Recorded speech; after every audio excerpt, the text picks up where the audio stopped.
Alright, hello. I'm going to start off this explanation of different places I went and how I planned it and where I went and how much it costs and where I stayed and everything. I'm starting with Cyprus since that's the beginning of my most recent adventure, so it's pretty fresh in my mind.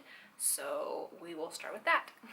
Okay, I flew to Cyprus from Tel Aviv, which is where I'm based right now. I don't know, that's where my husband's working, so I've kind of been leaving my stuff here and traveling and then coming back when I need to like do laundry or need a rest or something. So anyway, came from Israel, Tel Aviv. It's about a $50 flight, less than an hour, super close, super easy to start, and yeah. I actually started off with Connor, my husband, because he had that weekend off and stayed with me for the weekend, and then I just like went off on my own for the rest of it. So the airport, the main airport, is in Larnaca. Larnaca is it's an interesting city. It's very, it's right on the water. It's very pretty. There's lots of restaurants and shopping and very touristy things to do. We stayed at an Airbnb. There's not a whole lot of cheap hostels or any hostels at all, actually, or cheap hotels, so we did an Airbnb. And it was fine. It was close walk to the city. I'd recommend specifically what it was, but Airbnb's changed so much, and I'm sure like there's no guarantee it's even going to be open, but I would recommend Airbnb in general for here, unless like you want a hotel for some reason. So yeah. We also went to Nicosia, which is basically where the Turkish side and the Greek side of Cyprus converge. Definitely would recommend going there. It's super, super interesting. You need definitely a passport there to get over from the Greek side, which is where all the main touristy stuff, including where the airport is, to the Turkish side. And the difference between the two is like insane. Like you wouldn't expect it, but it's insane. So definitely recommend going there. This is how I got around the entire city in general. It's called the Inner City Bus. It is it's easy to find online and all of their routes and stuff. If you go to any of their like stations, they can give you a list of where it's going and the times and how much it costs. In general, it costs from city to city that are like not bordering each other but are like next in line for the bus, €4, and then if you're like skipping over a city, it costs $9. So for example, Larnaca to Limassol, which is the next city over, is $4, but going from Larnaca to Paphos, which is you would skip over Limassol, is €9. So incredibly cheap in comparison to like taxis and stuff like that and Ubers.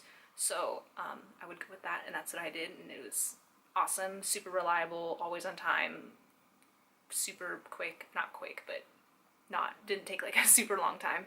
So yeah, there's that. So Larnaca, Nicosia. Didn't stay in Nicosia, we just did a day trip there and then came back to Larnaca. My husband left from Larnaca, and then I went on to Limassol using the intercity bus.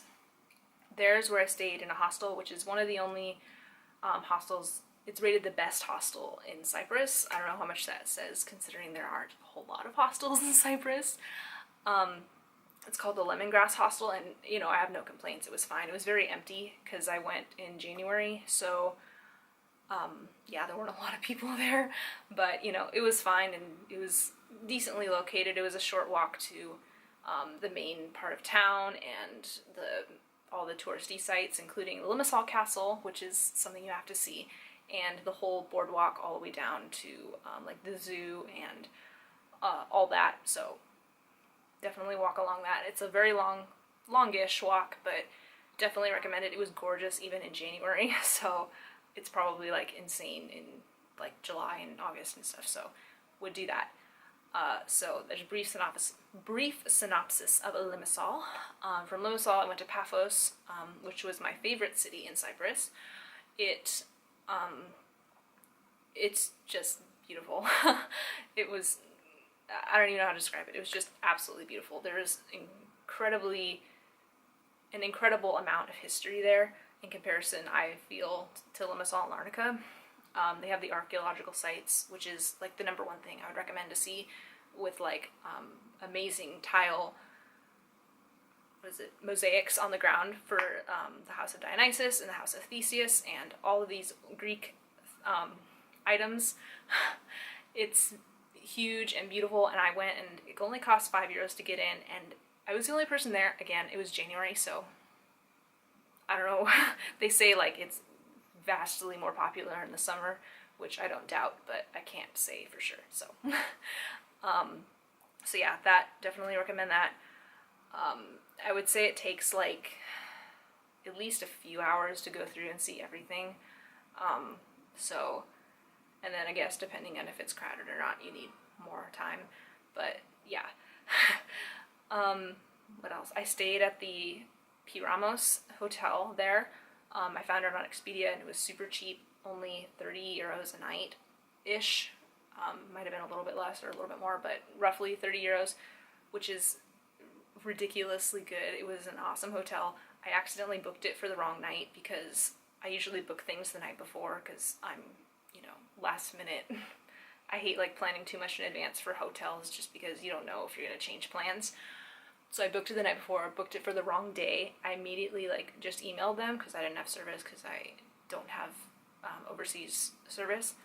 And they immediately changed it, no extra charge, no nothing, like highly recommend. It's like right, short walk from the water. The staff was amazing, like they had free breakfast, like recommend P. Ramos in Paphos. So yeah, so there's that. I would also recommend Tomb of the Kings, which is I mean, I walked because I walk everywhere because I hate spending money on taxis and stuff. Just, I mean, walking is great for these reasons. One, you see a lot more of the city and you're not like in the car just like looking out the window or looking at your book or phone or whatever. Two, like you burn a lot more calories so you can eat more of the delicious food without feeling as guilty.